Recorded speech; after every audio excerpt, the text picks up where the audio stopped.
ನಾವು ಫಸ್ಟು ದೇವಸ್ಥಾನಕ್ಕೆ ಬಂದ್ವಿ, ದೇವ್ರ ದರ್ಶನ ಮಾಡೋಣ ಅಂತ ಹೇಳಿ.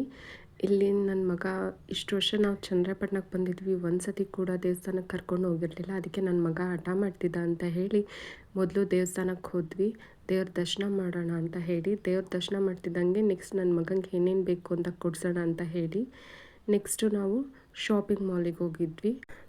ಸಖತ್ ಮಳೆ ಬರ್ತಿತ್ತು, ನಾವು ಬೈಕಲ್ಲಿ ಹೋಗಿದ್ರಿಂದ ಮಳೆಯಲ್ಲೆಲ್ಲ ನೆಂದುಬಿಟ್ವಿ. ಹಾಗೆಯೇ ನನ್ನ ಮಗ ನನಗೆ ಅಪ್ಪ ಅದು ಬೇಕು ನನಗೆ ಇದು ಬೇಕು ಅಂತ ಹೇಳ್ತಿದ್ದ. ಸರಿ ಆಯಿತು ಅಂದ್ಬಿಟ್ಟು ಅವ್ನಿಗೇನೇನು ಬೇಕು ಅದನ್ನೆಲ್ಲ ಕೊಡಿಸಿ ನಮಗೂ ಮನೆಗೆ ಏನೇನು ಬೇಕು ಆ ಸಾಮಗ್ರಿಗಳನ್ನೆಲ್ಲ ತೊಗೊಂಡೆಲ್ಲ ಆದಮೇಲೆ ಅವನು ಅವ್ರ ಅಪ್ಪಂಗೆ ತೋರಿಸಿದಪ್ಪ ನನಗಿದು ಅಪ್ಪ ಇದು ಅಂತ ಹೇಳಿ. ಸರಿ ತೊಗೊಳಪ್ಪ ಅಂತ ಹೇಳಿ ಅವ್ನಿಗೇನೇನು ಬೇಕು ಕೊಡಿಸಿ ನೆಕ್ಸ್ಟು ಬಿಲ್ಲಿಂಗ್ ಮಾಡಿ ನೆಕ್ಸ್ಟು ನಾವು ಹೊರಟಿದ್ದು ಬಟ್ಟೆ ಶಾಪಿಂಗ್ ಮಾಡೋಣ ಅಂತ ಹೇಳಿ ಅವ್ನ ಬರ್ಡೇಗೆ. ಸರಿ ಅಂತ ಅವ್ನ ಬರ್ಡೇಗೆ ಶಾಪಿಂಗಿಗೆ ಅಂತ ಬಟ್ಟೆಗೆ ಹೋಗಿದ್ದಕ್ಕೆ ಅವ್ನಿಗೆ ಯಾವ ಬಟ್ಟೆ ತೋರಿಸಿದ್ರು ಇಷ್ಟ ಆಗ್ತಿಲ್ಲ. ಇದೊಂದು ಬಟ್ಟೆ ಇಷ್ಟ ಆಗಿತ್ತು, ಬಟ್ ಅದು ನೆಟ್ಟಿದ್ರಿಂದ ನಮ್ಗೆ ಅಷ್ಟು ಇಷ್ಟ ಆಗಲಿಲ್ಲ.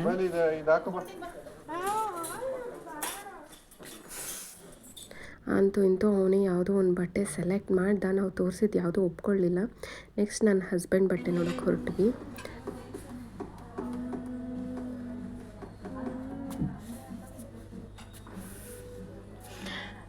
2 ಅವರಿಂದ ಶಾಪಿಂಗ್ ಮಾಡ್ತಿದ್ದಾರೆ, ಇನ್ನೂ ಮುಗ್ದಿಲ್ಲ. ಎಷ್ಟೊಂದು ತೆಗ್ಸಿಡ್ಸಿದ್ದಾರೆ ನೋಡಿ. ಹುಡುಗಿಯರು ಬಟ್ಟೆ ತೊಗೊಂಡ್ಬಿಡ್ಬೋದು, ಈ ಹುಡುಗರು ಬಟ್ಟೆ ತೊಗೊಳಕ್ಕಾಗಲ್ಲ.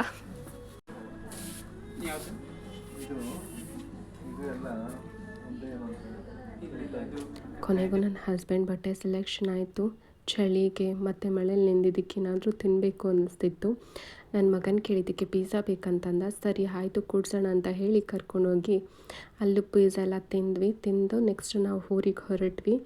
ನೋಡಿದ್ರೆ ಈ ಪುಟ್ಟ ವಿಡಿಯೋ ನಿಮಗೆ ಇಷ್ಟ ಆಗಿದೆ ಅಂತ ತಿಳ್ಕೊತೀನಿ. ಇಷ್ಟ ಆಗಿದ್ರೆ ಪ್ಲೀಸ್ ಲೈಕ್ ಮಾಡಿ, ಶೇರ್ ಮಾಡಿ, ಸಬ್ಸ್ಕ್ರೈಬ್ ಮಾಡಿ. Thank you.